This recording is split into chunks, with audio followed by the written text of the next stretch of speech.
Hello po, isang magandang araw po sa ating lahat and kumusta po kayo? Ako po si Ate Mel and sa lahat po ng mga nandito po ngayon, lahat po ng cancer o sabihin po natin may nararamdaman po na cancer, no? Nasa tawas po tayo, no? Pang-apat po na segment or pang isang buwan na po tayo guys, no? And maraming salamat po, no? Sa biyaya po na tinanggap po natin. Actually sa totoo lang po, marami po ang nagbago. Maganda po ang card po usually ng mga nandito po sa akin. And sa lahat po ng zodiac, ito'y pang-apat po na kung saan makikita ko po na hindi na po tayo masyadong stress and medyo naghahanap po tayo ng way out na kung ano man po ang nasa sitwasyon natin. Sa ngayon sa cancer, sana po ganito po sa inyo, no? And sabayan po ninyo ako guys, isipin po natin na nandito po kayo sa akin and nasa harapan ko po kayo or ako'y kaharap po ninyo talaga. And isipin po natin or yung dasal po isa puso and sundan lang po ninyo ako, no? Let us begin po guys, no?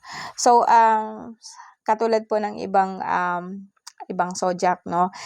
Isipin po ninyo na yung araw po is nakatutok po dito sa ating noo at talaga pong i-absorb po ninyo ang kanyang init.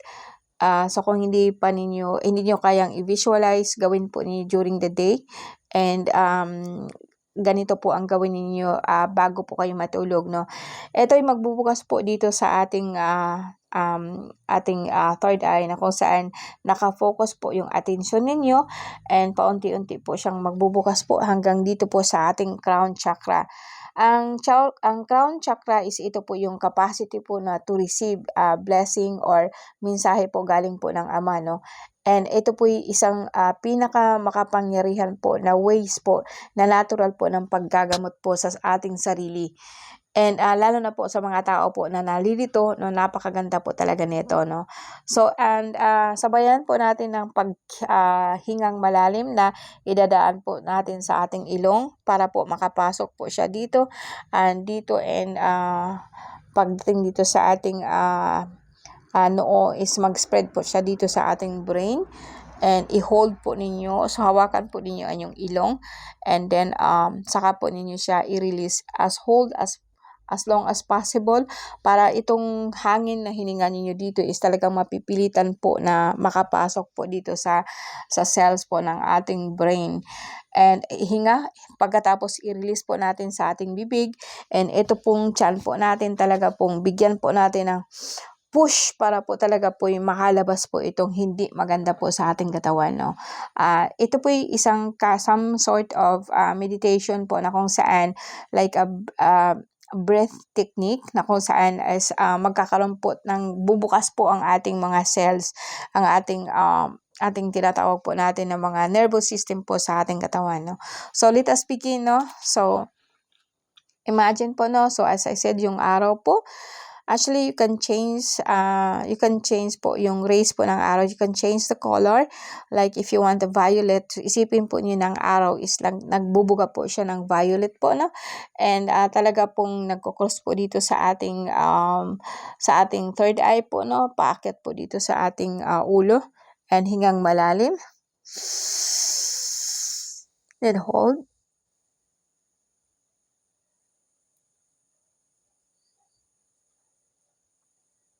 And then release.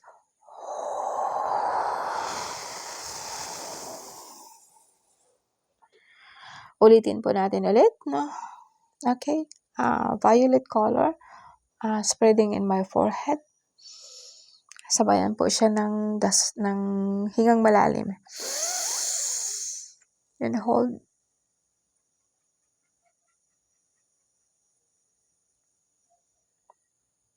Release. Okay, ulitin po natin. Pangatlo, no? Rays of the sun, color violet po, no? Dito sa ating noo. And then, bigyan po natin ng hingang malalim. Hold. Release. Okay guys, wala po tayong time no na gawin, pero pinakamaganda po niyan is at least 10 times po siya. Gawin po ninyo bago matulog, gawin din po ninyo pagkagising, and mapapansin po ninyo na ang gaan po ng pakiramdam ninyo. So sa lahat po no, sabayan po natin ng dasal no. And sa mga layo po, no, please bow your head. Sorry po, nasa Cancer na po pala tayo. Bow your head, Kristak Ortak, Aminatak, Hokmitak, Aminatak, Hiptak. Duay Milumiat, Hokbi, Veronica, o Baramdakak na, o Diyos sa mga makapangyarihan sa lahat, naway basbasan mo po ang bawat pangalan at katagang sasambitin po namin, Jesus Domini Eterno, Jesus Domini Di, Jesus Rixum Diom, Jesus Emmanuel Jah, Salvador del Mundo, Acto, Actum, Actitum, Jesucristo Yeshua, Shalba Mija. Okay, let us begin. Ano po nangyari po sa atin sa lahat po ng Cancer, no? So, June 22 hanggang July 22 sa inyo po to.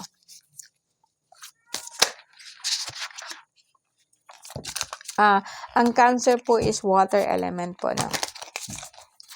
Sila po yung the crab and under the influence of the moon.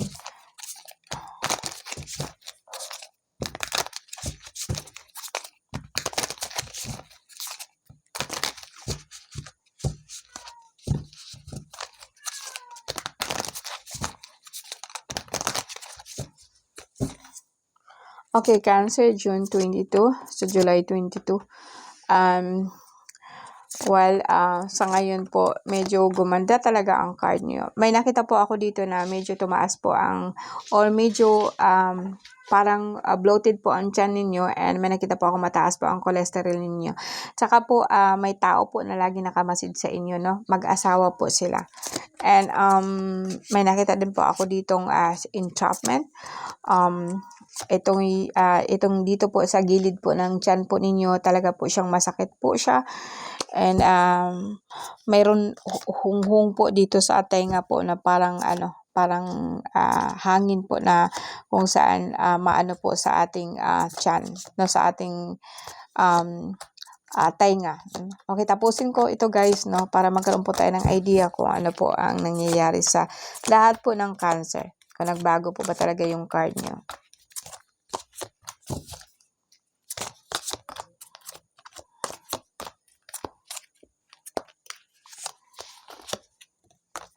Okay, actually we have 3 sets po, no, ng 9 cards po nito.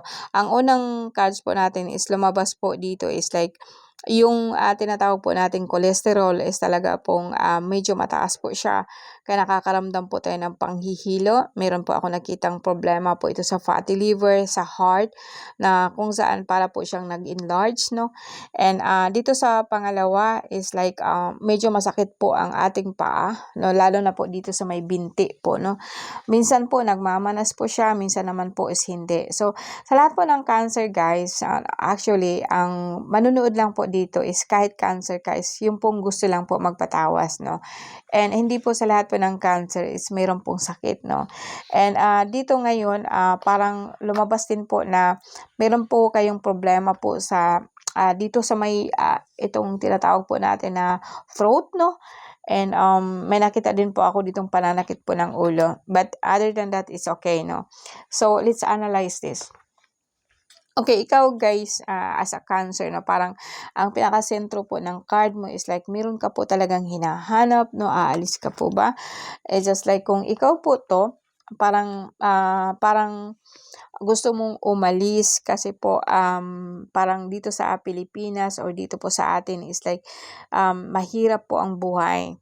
Pero wala po ako nakitang travel. So, say for example, on the first card, ito is like, as I said, no, may problema ka po sa bato, pero more on probably like, sa akin para po siyang fatty liver po, na kung saan ito ang dahilan po ng pagtaas po ng pulang dugo nyo.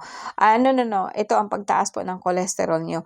So, bawasan ninyo po guys yung pagkain po ng matitigas, like corn, like meat, no. Lalo na po sa mga buto-buto, imiwas po kayo doon, baka at saka manok, no. Dito sa pangalawang card po natin is just like, ang apat po dito is like, mayroon pong, kung kulam to, may nakita po ako dito na itong babae to, pinainom po niya sa'yo sa astral po, ha. So, ibig sabihin nito, like, meron po kasi siyang gustong kunin, like po sa lupa. And kaya po ang problema mo po dito is like sa paa. Medyo mahina ka din po siguro sa tubig. So, hindi maganda yung circulation po ng dugo mo. Like I said, no, malapot po siya, no. So, bawas-bawas ka po ng, as I said, meat, tapos more on exercise ka po, no. And itong si Cancer po, sa ngayon, may kaso po kayo sa lupa na kung saan po talaga pong wala po ikaw magagawa, no. And kung minsan talaga pong ipinaglalaban mo ito kasi po dahil po sa mga bata.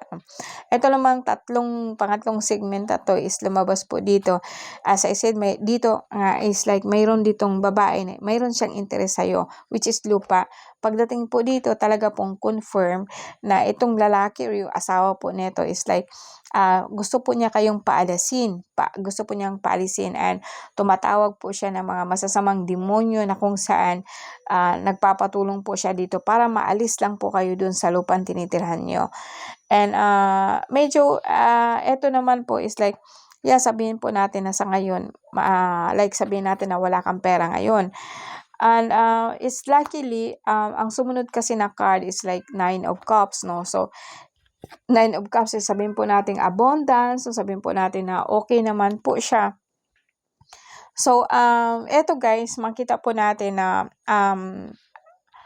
well, hindi ko naman po talaga ito masasabi pong sakit. Pero itong pabalik-balik po na fatty liver, so pwede po kayong umiwas po talaga doon sa nakapagpalala po noon. Pwede rin po kayong kumuha sa akin neto. Itong bangkal po talaga is like sa mga cancer, no? Like, pampatunaw po siya ng taba po sa ating liver, no? And since na may karga ka nga po, no? Yung bagang parang pinainom po sa'yo. Kaya ang pakiramdam po ninyo sa tiyan ninyo is lagi po may bloated siya or more parang hindi po kaiga-igaya. No, yung like hindi kakampante sa tiyan mo kasi parang lumalaki siya. And may nakita din po akong dito po, no. So itong mag-asawang to, hindi ito ordinaryo, no. Meron po silang yung tinatawag po natin na kwak-kwak ba, no. And so that's why minsan talaga pong bigla ka na lang po na nagtataka kung bakit po nanghihina po ikaw pagkagising, no. And luckily, ang sumunod naman po sa card nito is okay. Mayroon po ikaw travel, nag-iisip ka po ng travel, pero so far, negative po siya pagdating po doon sa cruising or tatawid po ng dagat, no. Yes guys, so sana po mayroon po kayong ulitin po natin, tignan po natin kung hanggang ngayon, ganun pa rin po yung reading po natin, no. Okay, bear with me guys.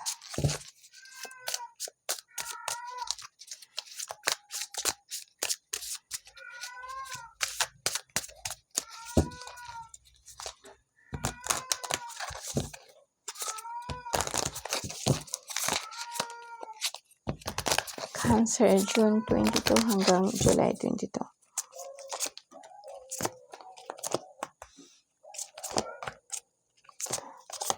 Etong si Cancer po, no, may problema po kayo sa tinatawag po nating yumao, mga yumao po ninyo.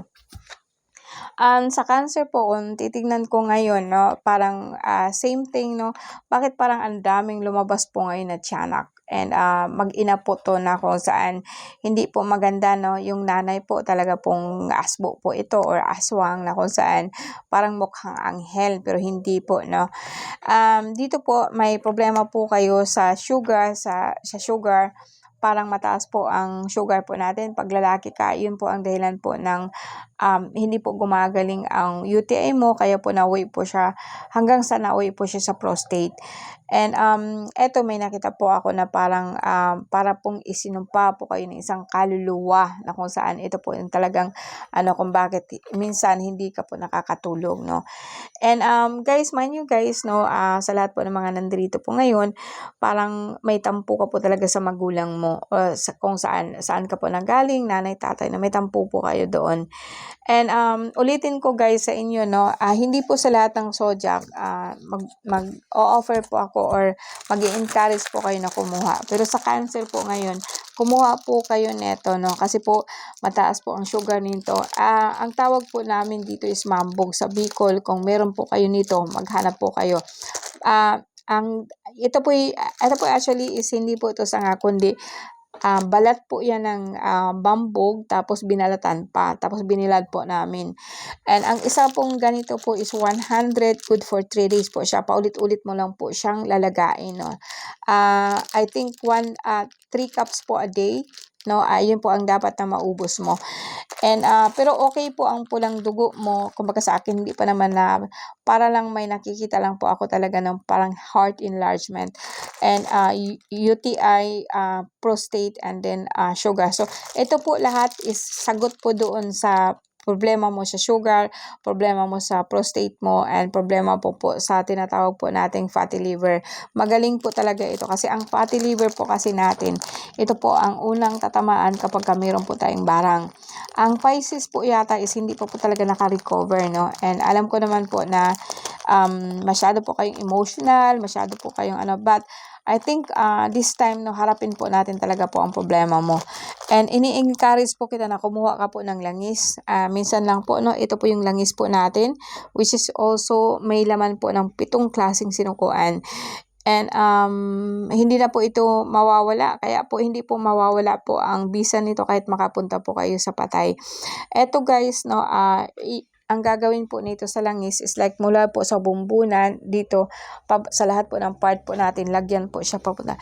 And pwede din po kayong uminom nito kahit konti, no, itap-tap lang po dito sa daliri po natin, and then okay na po siya. And iwanan mo po siya kung saan hindi po siya nahahakbangan, or what I mean is that okay lang po siya kung mahakbangan, no. Iwanan mo po siya kung saan hindi po siya mababasag, no? Kasi pag once na nabasag ito, ang langis kay hindi na po yan mapupulot, no? Makakalabas po ang entity po na nandito po sa bote po na to. And pwede pong tinatawag po nating panangga, which is ito po yung tinatawag nating habak sa Bisaya, no? Habak po ito na kung saan ibabind po ito talaga sa katawan mo para hindi po ikaw makalabas o wala po makapasok sa iyo.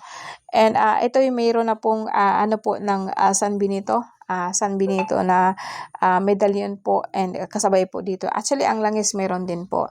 So, sa lahat po ng cancer, no, pwede po kayong kumuha nito kasi medyo ikaw lang po yata parang matigas po ang na talaga pong may dumadali po sa inyo. Kasi ang Leo kanina medyo nag-okay na po siya, although pero naka-recover po siya. Pero itong cancer po, no, talaga pong medyo talaga pong mahirap kayong makaahon, no. Kasi po ang po ninyo is water. So yun po guys, no, thank you very much po, no, and maraming salamat po, no. Let us pray pala. Okay, bago ko makalimutan. So magbigay po ako ng medyo malakas-lakas po na dasal. And yes po. Sorry. Okay. Let us bow our head. Badi ritros satana, Jesus igosom.